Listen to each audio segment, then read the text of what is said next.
大家好，我是小鹅。天气炎热就想吃点雪糕，今天教你在家做，一次3种口味，不用淡奶油，没有添加剂，真材实料，简单好吃，价格超实惠。学会这样做，从此实现雪糕自由。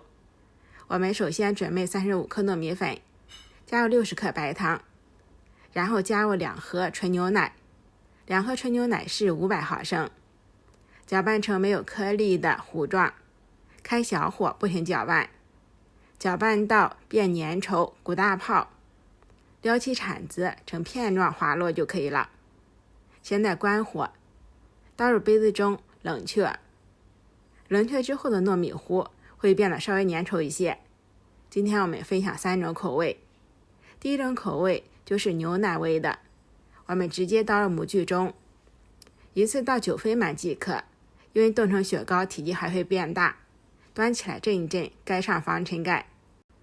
第二种口味是蜜红豆的，蜜红豆和牛奶糊按照1:1的比例搅拌成稠糊状，大概像这样就可以了。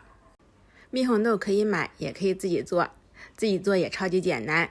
红豆浸泡1夜，冷水入锅，小火煮熟，煮好之后用冷水冲一冲，再加适量白糖，搅拌均匀，冷藏腌制1夜即可。第3种口味是芒果的，芒果切成小丁，压成糊，再加入牛奶糊，比例大约是1:1，充分搅拌均匀，装入模具中，再震一震。全部做好，放入冰箱冷冻6小时以上。